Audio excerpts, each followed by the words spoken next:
Hello, my friends. Happy Sunday, and welcome to Kurt Berglund's Baseball World.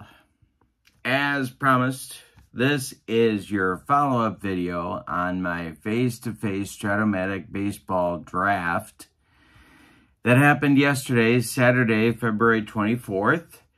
I did a preview video Friday for you to check out. If you haven't seen that, tried to kind of set the stage, how the league works, what my priorities looked like going into the draft.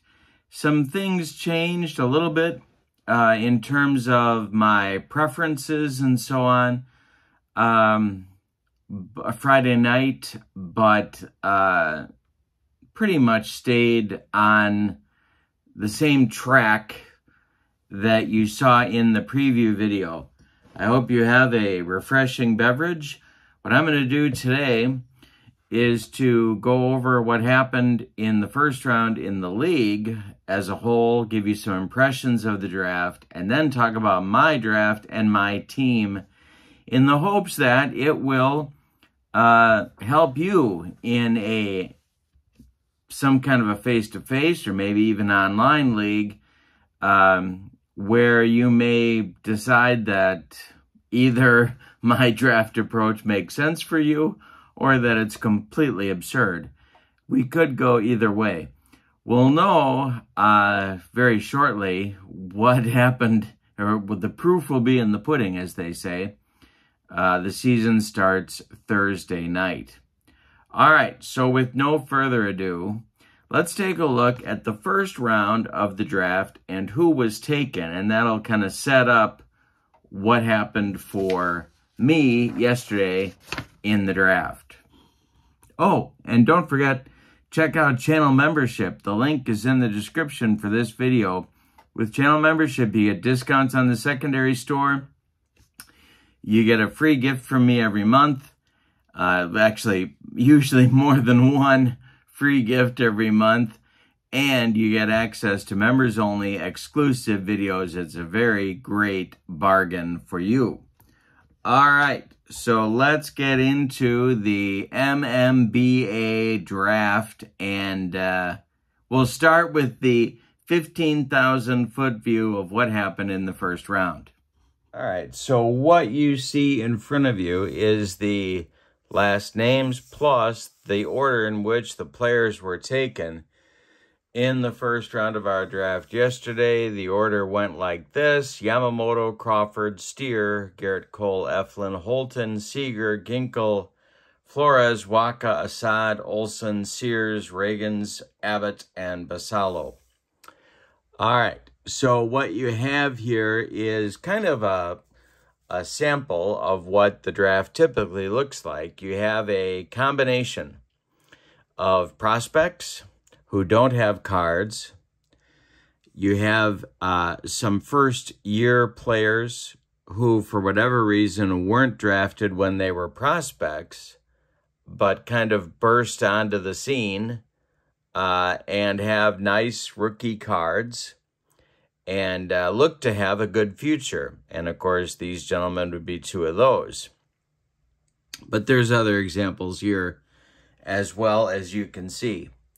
And then you have the veterans, Cole and Eflin and Seager, I guess, and Flores and Waka being prominent examples of those. Sometimes they get taken in the first round. But as I explained on Friday, that can be a little bit misleading because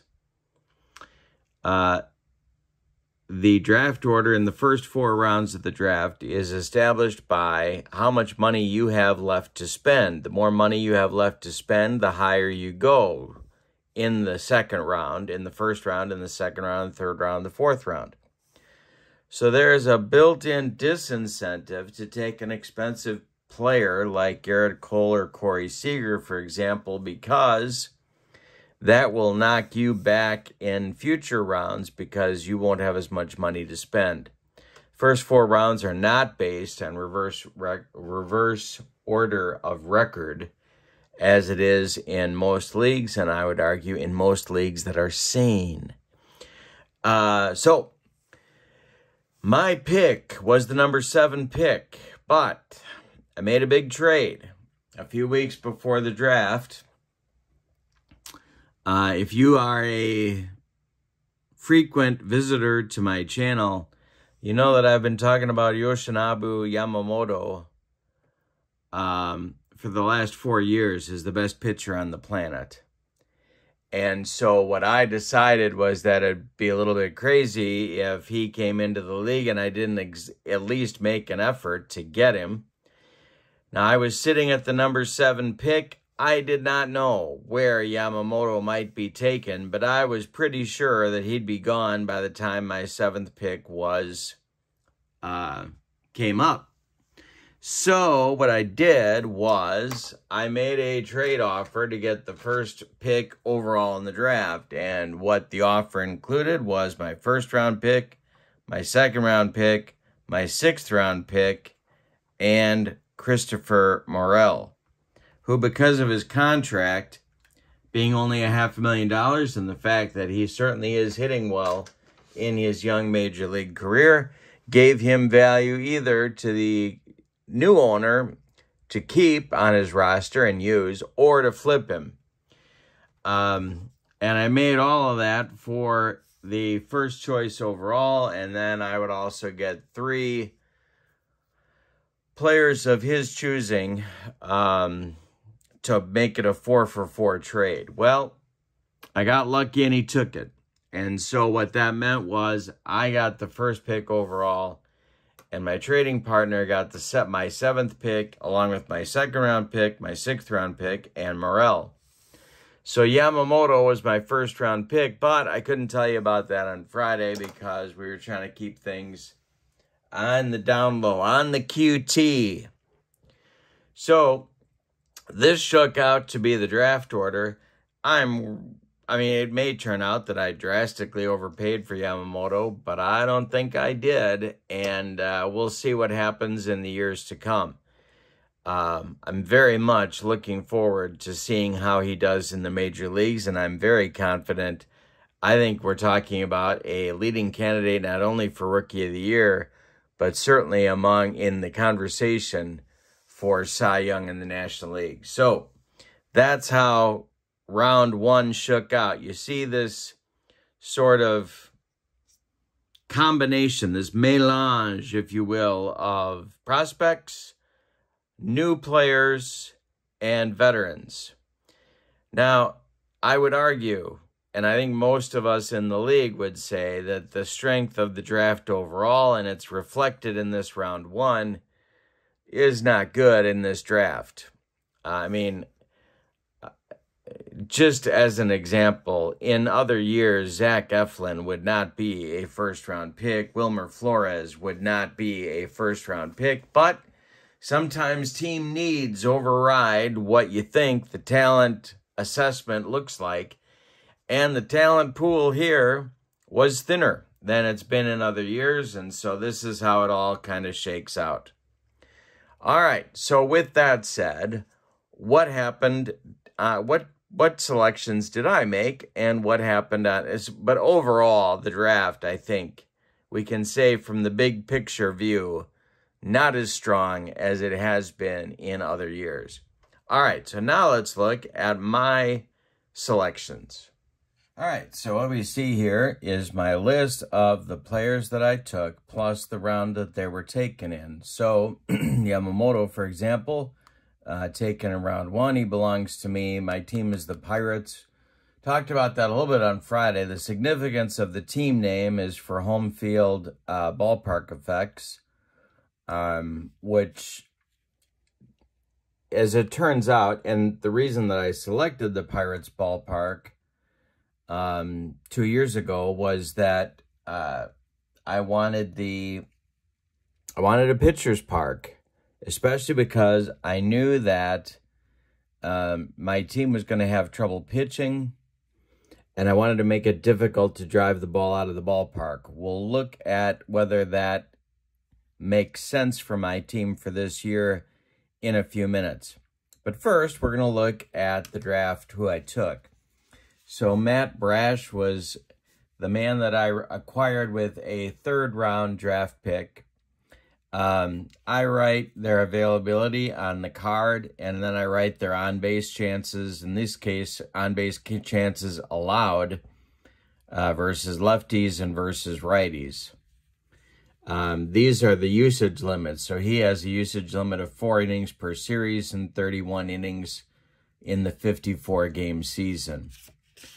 All right, then round 4. Something interesting was going on. Now, I had a couple of closers identified, but they were being snapped up. And so my original thought was that I would take Noda in the 4th round. But the closers were going. Now, I never do this. I never let what's going on in the draft affect my plan. Other things might affect my plan. I might change my evaluation of a player. Something else might, or there might be a trade offer, something else. But I don't usually respond to a run that's going on. But this one time I did, because I was concerned about having enough closer points to be able to field a team. So I drafted the 3rd rated closer that I had, and that was Yennier Cano. With Baltimore, of course, he's a setup man this year, but depending upon what happens with Craig Kimbrell, he may become a closer. He's got lights-out stuff since he joined the Orioles. I'm excited about having him. I wasn't planning on taking him until the 5th round, but I wasn't sure that he'd still be there, so I took him in the 4th. Now, Ryan Noda became my 5th round pick. It ended up working out that he was still available in the 5th round. The guy that would have taken him was in the pick after mine, so he was going to be gone if I had left him there. I'm not a huge fan of 27-year-old rookies, and I'm not sure what he's going to be able to sustain. He may or may not be a long-term answer at first base for me.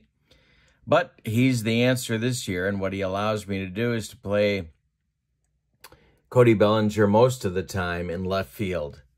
So there is Ryan Noda. He was my 5th round pick. My 6th and 7th round picks were traded, and then it came up to the 8th round. A couple of guys were taken, and that left me with Willie Castro. Now, Willie Castro is an interesting story. I took Castro. I was excited to take him. I was kind of surprised he was still there in the 8th round.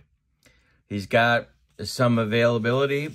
He is what we call a PA6, which means he has 9 at-bats available in the 9 plate appearances available in the 3-game series. And you can see he was a little bit more than a half-time player for the Twins in 2023. Now, when I picked him, I was thinking that what I would be doing with him is playing him in left field against left-handed pitching. Move Bellinger to first, and that would allow me to put Noda on the bench against lefties. So in a way, he's kind of a platoon partner with Noda, except I just moved Bellinger from left field to first base. But something interesting has happened with my thinking. Since that happened, we'll talk more about Willie Castro in a few minutes. But I'm glad to have him. Adds a nice speed component, a pinch running component, and he gets on base against both lefties and righties. And his defense is okay, especially in the outfield. Then, in round number 9, several of my left-handed options were gone by round 9. I picked the next best one that I liked, and that's Gabe Speier of the Mariners. We don't have loogies in baseball anymore, but he kind of is one for me. If there's a left-handed heavy lineup, he is going to be in there in relief. He is my second lefty out of the pen, Colin Posh being the other. So I'm going into the season with 2 lefties in my bullpen, and that's just fine. I'd love to have 3, but 2 is okay. Then came time to pick a catcher, and the one that I went with was Jake Rogers. Now, Jake Rogers was not at the top of my list, but he's got some nice pop. As you can see, he hit 21 home runs in 2023 for the Tigers. And he's got a pretty decent card. He doesn't have a great throwing arm, but he can hit the ball out of the park for you. And he does it well enough that he may even see some action as a right-handed hitting DH, which is something that I wanted in a backup catcher. Someone who could DH once in a while against left-handed pitching. Then came the glamorous purchase, and that was Francisco Lindor. Now, there was one other manager who had a lot of money left, but he wasn't going to take Lindor. And so, as soon, I knew I could wait. And so if you look, I mean, Lindor is not an 11th round pick, but kind of the wackiness of the league with the way the money is set up, as the money goes away, you can see who's got money left to spend on the sheet that you saw on the beginning of the video. So that's tracked during the draft, and Lindor made over $32 million for the year last year, and so he's very expensive. I saved my money, and we'll see how that affects my lineup in a few minutes, but pleased to have him as a new member of the Pirates. Then I had 2 picks left. I had, actually, this was the last pick of all. Wasn't the 13th round. It was my 13th pick. Or was, no, it wasn't my 13th. It was my 12th. My 10th pick overall. But he was taken the 15th round. Let's talk about the one before that. The 12th round pick is a guy I like a lot. And a little bit old, but you're looking at the end of the draft and you're looking for a player who can help you this year.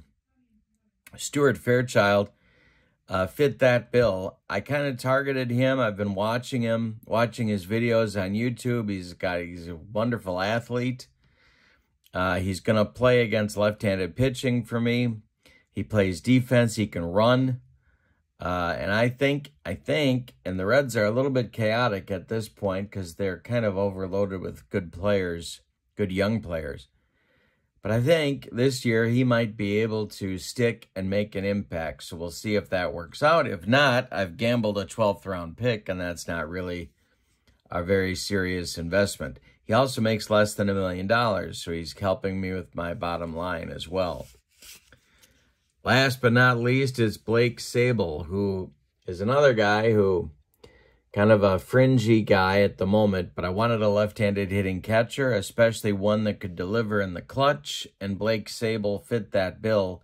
He can also play left field, so he's got pinch hitting capability here. I like carrying 3 catchers. Our rosters are 27 players. If my starting catcher gets injured, Cal Raleigh, I like having more than one option. I like being able to run for a catcher if I want to. And if I can find something else for a guy to do, in this case, Blake Sable being able to pinch hit in clutch situations, or even give me a day in left field if everyone's driving me insane, that's a good thing. And so glad to add him to the mix. And so that was the draft. So you can see what I'm doing here. Brash and Cano are kind of future guys. Yamamoto, of course, definitely is. Noda might be a long-term answer. And the rest of this may or may not be involved in my team next year. Lindor because of his expense, and the rest of these guys because it depends upon their performance. I think Brash and Cano, pretty much regardless of what they do this year, are going to be in my organization next year because I think they're that good and I think their talent level is that high. Noda probably the same way, unless he absolutely craters and I figure out a different solution for first base. All right, so now let's take a look at the parts of my team. All right, so what you see in front of you are the 6 gentlemen who will be my starting pitchers in the league this year. And you'll see some you'll see some characteristics here. First of all, we have one young player, that's Hunter Brown. He kind of underachieved maybe a little bit last year, but I'm pretty confident that he's going to be a good pitcher.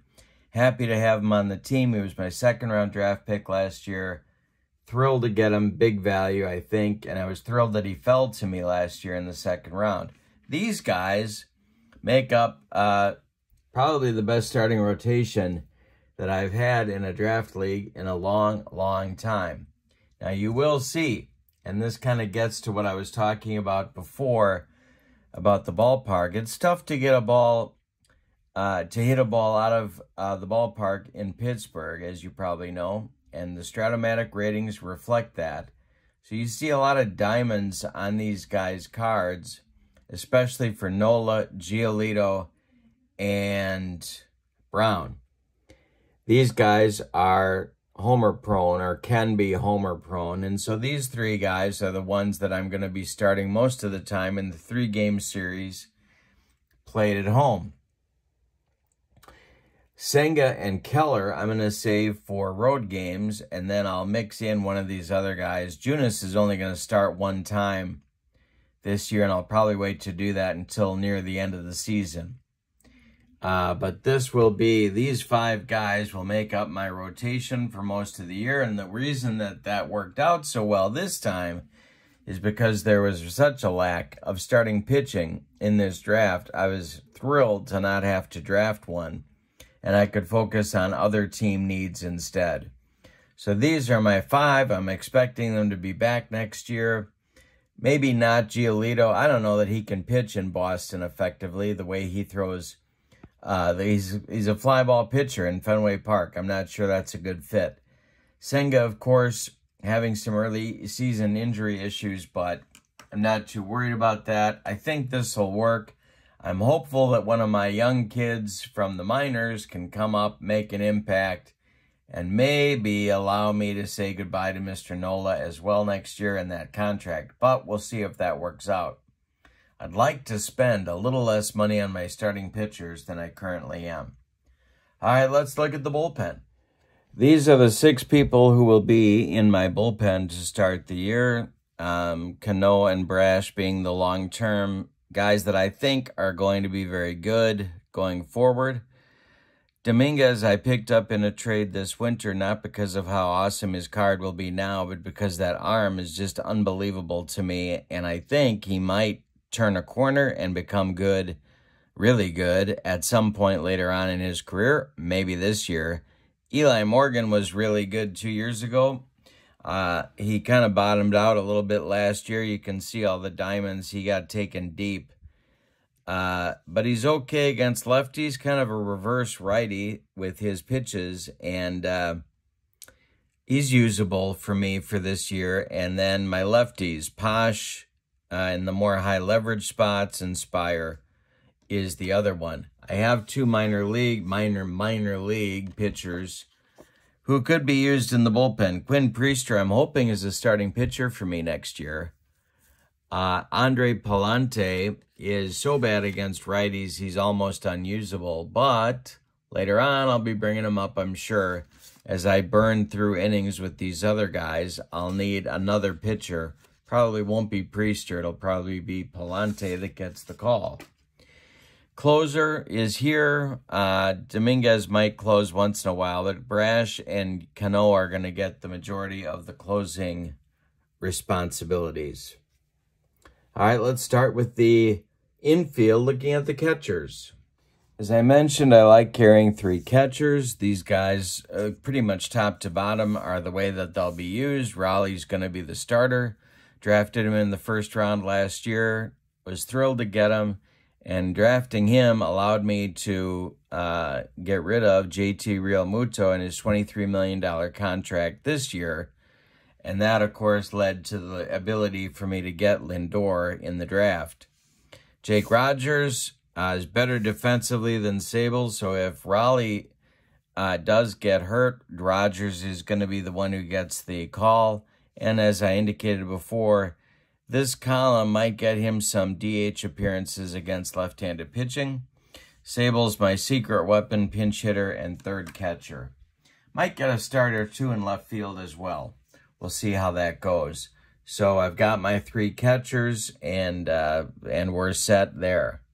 Sable, they're playing him for the Giants are playing him a little bit at first base this spring too. So they're kind of going to use him as a multi-position guy. And that's intriguing to me going forward. And that was another thought that went into me drafting him. Before the draft, this was sort of going to be my infield. And had I come out of the draft with this as my infield, oops, nope, not no LV. Here we go. This would have been my infield for the season. With Bellinger at first, Sosa against lefties at second, and Garcia at second against righties, Muncy at third, and Gunnar Henderson at short. But then sometimes things happen in drafts. And so what happened was I got Noda. Now, I wasn't expecting necessarily to get Noda. Didn't have my heart set on it. But there he was. And so I took him in the 5th round. Then came the 8th round. And I had the opportunity to get Willie Castro. Now, I like Luis Garcia for the Nationals. I do. But Willie Castro does, and I drafted Castro with the idea that when a left-handed pitcher came along, Castro would play left, Bellinger moves to first, and Noda sits. But now, looking at this, I see that Castro does everything Garcia does better. So I'm thinking Castro is going to be my second baseman against right-handed pitchers, and Sosa will be my second baseman against lefties. Sometimes you draft someone and they fit better some other way. The other thing that happened, of course, is that I got Lindor, and so that allows me to move Henderson to third and play Lindor at short. And so now this looks like it's going to be my lineup. I do have some, and that means Muncy becomes the DH against right-handed pitching. So it makes me stronger here on the infield by quite a bit, I think. And if I decide to do this with Castro, it does affect the outfield situation too. So let's take a look and see what that looks like. Going into the draft, this looked like it was going to be my outfield. Bellinger in left, Grisham in center, Robles against left-handed pitching in right, Sanchez against right-handed pitching in right field. But, and then I was thinking, okay, I'm going to get Castro so I can play Bellinger against right-handed pitchers in left and move him to first base against lefties and play Castro against the left-handers. But Castro is going to be at second, I think. And so what that means is that Stuart Fairchild becomes my left fielder against left-handed pitching. Bellinger moves to first. Robles plays right. And that becomes the outfield. So I've got just a couple of roster decisions to make that are left. So what you see in front of you are the 4 players that are left battling for one roster spot. And I'm going to make this decision probably tonight and go with it. And then we go 9 games before we can make a roster move. But this person, one of these 4, is going to be number 27. Well, it's not going to be Palante. Because I'm going to go with 12 pitchers to start the year, and Palante's card is pretty bad against righties. I could bring him in against lefties as a right-handed pitcher, but Eli Morgan's going to do that for me, so don't need Palante at least to start the year. Now we're down to 3, and Noelvi Marte could very well be my third baseman next year. He has very limited use. I can only use him for 2 at-bats in every 3-game series. However, his card is pretty amazing, and I think I could find things for him to do to keep him busy if I decided to keep him. And he's also got pinch running ability. He can hit in the clutch. So there's a lot of things, and he's not bad on defense either. He's better at third than certainly Muncy is. So there's some options here. Would make a pretty wicked pinch hitter. Luis Garcia, I love him, but I don't think he's going to be on the team, at least not to start the year. But he is a candidate for number 27, but I don't think so. We're going to put him in AAA Okoboji and wait for a call-up. And that leaves a guy that I did not get rid of going into the draft because I thought he was going to play either right field or third base for me a fair amount of the time, and that's Brian Anderson. Now, Brian Anderson is a good player. He didn't have a great year, and he's not real good against lefties, but he is a good glove, and I think what I would do if I kept him, not play him at third because Henderson will be there, although maybe he would get some starts at third against left-handed pitching if I decided to sit Henderson. He can play against righties. He's not bad. He's a PA6, which gives him the 9 at-bats per series. But he's got outfield availability, and that might allow me to a little more flexibility than someone like Marte would. I could get Anderson into left field and play him against left-handed pitching if I don't like how Fairchild is doing. But I'm thinking right now I'm leaning toward Marte, but I want to think about it for a little bit longer and decide, but I'd be interested to see what you think. Very limited Marte here, but really good when he does get in the game, as opposed to Anderson, who I can use more and is more versatile as for in terms of infield and outfield, but doesn't hit as well. He does have good clutch ability, which is an interesting little dynamic as well. I've got some guys who can hit in the clutch. In the second season of my team's existence, at least in this iteration, I think with the help of this draft, it's gotten better. I think I have a better team this year than I did last year. And of course, continuous improvement is sort of the goal. And not getting drilled every Thursday night by whoever it is that I'm playing. That's important to me as well because it makes for a very long evening. If you're not competitive, and frankly, to be honest with you, so much of this league is built on keeping the good teams good and the bad teams bad, that it's very difficult to move up. And a big part of that is because of the way the free agent draft is constructed. Having said that, I think I'm making some progress, and I might win 4 or 5 games more than I did last year. At least that's my hope. If that's going to happen, then the depth of this team is going to be something that is the reason why. So it's going to be interesting to see, and the impact of Lindor.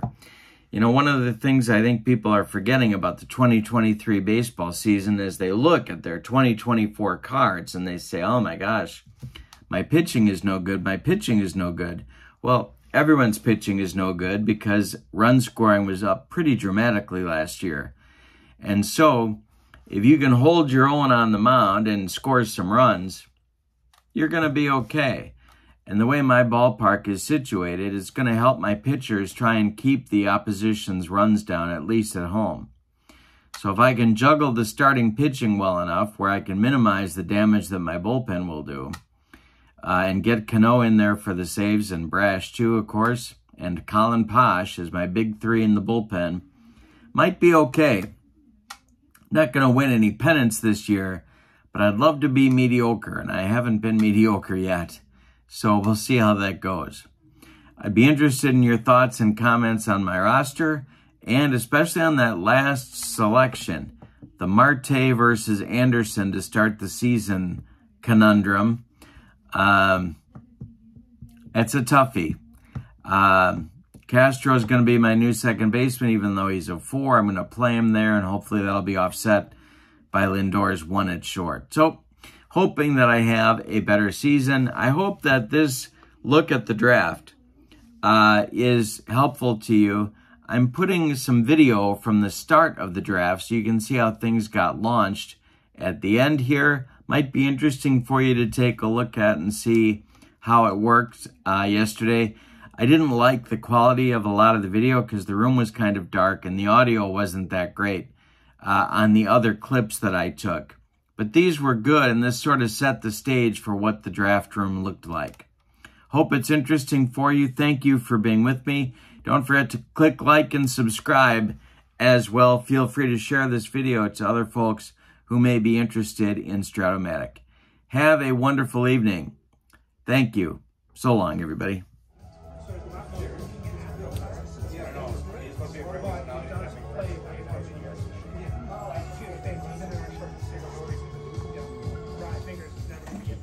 Oh, baby doll. That's a bad roll. Right.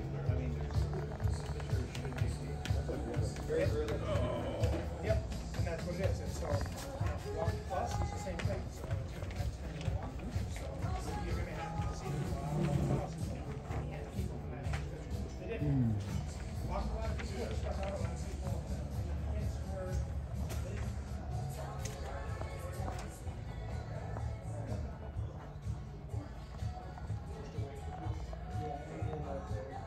What you see are the spreadsheets on a large screen, and we use these to kind of keep track of who's being taken and who goes in what round. And we're just about ready to start, and it's going to start probably in about 10 minutes or so, and it's going to take probably about 5-6 hours to complete. All right, first of all, welcome to the 27th-ish, mostly annual MMBA free agent draft. 27th-ish, baby! Yeah, approximately. And again, congratulations to Garrett, our first-time World Series champion. Hey, Woo! We don't get a lot of first-time champions. Is that your celebratory meal right there? Yeah, right. Mac and cheese? So on a new program. I let people win every other year now. Some notes for today. First of all, please keep things moving. I know we have to talk about it every year, but this is a very long day for all of us. We do have the cards to look over, but please don't let them be a distraction when it's your turn to pick. You shouldn't be running up to the card box when it's your turn to pick saying, oh, hold on, I want to look at a few cards. Do that between your picks and be ready when your pick comes. Don't hide them. That's my whole draft. And don't hide cards. Don't hide cards. On the other hand, Garrett, if you ever need to pause, just call a pause and we'll slow down. Garrett's working harder than anybody else in the room today. What does Garrett get? 3 timeouts on the day? And 20? All right. Second of all, for trades, when we do trades today, we have index cards to write them on. So at the end of each round, write your trades down and take them to Garrett. However, When are we going to go digital on all of the trades that have already happened that were announced by cut down day, I already have index cards filled out. For those, we're holding on to those cards over here, and we'll just add the players that are drafted today that go into those trades. Don't come over and grab your cards because they are in a specific order, because we have a lot of trades that this guy's being traded for this pick, who's then being traded for this pick, who's being traded. We need to keep them in order. So don't come and grab those, please. Cold storage teams today will be drafting at the end of just about every round, and Ben and Lee are handling those. Thank you, guys. The 5th round, on the other hand, they are actually in the middle of the round. That's part of the development thing for new owners, helping them out. Also a reminder coming up, once Jerry has the website up and running sometime this week, please remember to go on and activate your rosters. Otherwise, when you put in your first box scores next week, you're going to have problems. So make sure you remember to do that. George is collecting dues for anyone who hasn't paid him yet today. Please make sure that you get money to George. And you'll note that I did send electronic ways of transmitting that on the email I sent earlier this week to make it easy for everyone. Cool. One other reminder for once the season does start, and basically for this week, we did put in the new rule for announcing your starting pitchers everybody needs to announce on Wednesday, regardless of whether you're playing on Thursday or not. So if you're not going to be playing on Thursday, still get your starting pitchers announced. And this is just for the sake of avoiding problems when teams are playing their series out of order. And everybody in the Cutters division last year knows what I'm talking about. But make sure that your starting pitchers are announced for the series that is scheduled that week, even if it's not being played. Yes? Normally the visiting team has to announce first. Visiting team announced by noon on Wednesday, and then the home team announced by midnight. All right. Any other questions? Well, here comes the lead. You said to put the trades on the cards. Yeah. Lots of people made trades already. Mm-hmm. If we made it a trade, 8 weeks ago for something, do we have to put it on a card? Even though it's on the database? If those cards are actually already filled out over by Garrett. We just need to add the players that are drafted today onto those. So if I make a trade today, I fill out a card. Fill out a new card, which are located right here. If I don't make a trade today, I'm not filling out any cards. Right. So if I traded a guy for a pick, then do I need to write that name? The trade's already over there. We just need to add the name of I the just player. need to go find the card Yeah. and the name. But don't just go and pull your card out of the pile because they are in a very specific order. For Okay. Why don't you not have us go and get the cards? Why don't you just keep everything central right here, because we'll it's gonna get messed up. Yeah. But just, for new So trades. so the old trade, I don't need to do anything else? Right. Okay. Okay, and then also I do have ballpark effects, weather effects, and schedules printed out for everybody. Come and grab one at your convenience. And George also printed out a few hundred scorecards for you if you need some for this season. And you can always print more of those if we need. So. Well, Jim, I think Lee's got a question. Yes, Lee. Just a reminder for those of you guys that don't know, this is Liz. Liz is going to be the second hardest working human in this room. Well, it's debatable. Gary's got to be next. Hi, Liz. Guys, she's going to take care of us. Make sure we take care of her. Please do, please do. And with that, I assume Tobin no longer has the #1 pick. Okay, sorry, Andy has one more question. What normally in past years we've adjusted divisions, usually at the amateur draft. Will that be something going forward? No, we're keeping the same divisions this year. I know that, but in future years, will that be changing ever? Or We can consider it. Next year, we actually do have some potential new owners to get us back to 16, and at that point, we would definitely do a realignment to four divisions. We have one guy very enthused, another guy that might show up today, hopefully, and Shane actually gave me a third guy, so between those three, hopefully 2 of them will work out, and we'll have 16 teams next year. But for now, I do assume Tobin no longer has that pick, so whoever has the I would #1 like to make an pick. announcement. I would just like to thank Jeff for all, or Jim, sorry. I'd like to thank Jeff. Thanks, Jeff. Good job, Jeff. Nice going, Coop. In the role of Jeff. Now that I'm done thanking Jeff, I'd like to thank Jim for all the hard work. I really appreciate it. I do not want to run this league. Thank you so much. I'm nominating you when I'm up for